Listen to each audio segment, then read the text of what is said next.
by SP Nitish.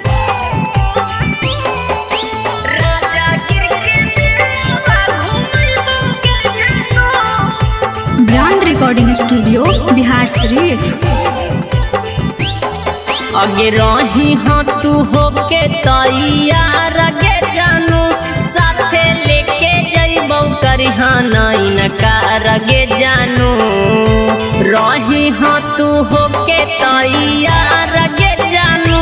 साथे लेके जइबौ करिहा नहीं नकार गे जानू कैली औहे बादा जे निभैबौ गे जानू कैली औहे बादा जे निभैबौ गे जानू राजागिर के महलावा घुमैबौ गे जानू कैली औहे बादा जे निभैबौ गे जानू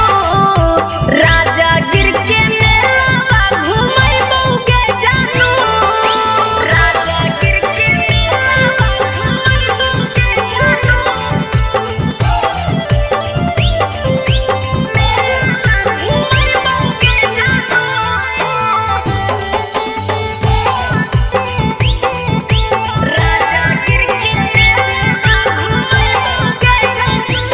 एगे हथवा में हाथ डाली दोनों घूमे जइबै गे आगे कुंड में नहैबै गे आगे महजा खूबे उठैबै गे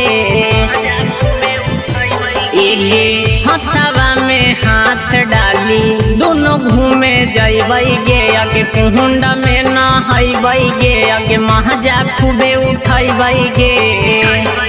आगे लगल है कई सर्कस तोरा देखैबौ गे जानू लगल है कई सर्कस तोरा देखैबौ गे जानू राजागिर के महलावा घुमैबौ गे जानू लगल है कई सर्कस तोरा देखैबौ गे जानू राजागिर के महलावा घुमैबौ गे जानू राजागिर के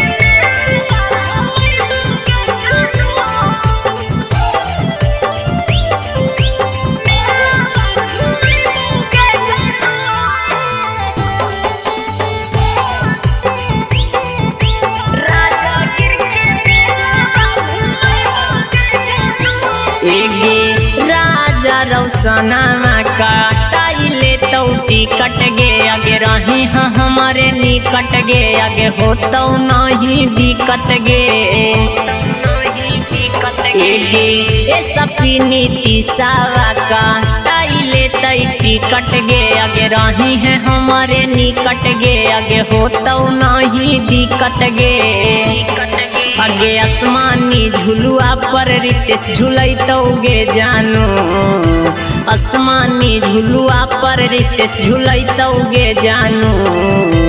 राजागिर के महलावा घुमैबौ गे जानू।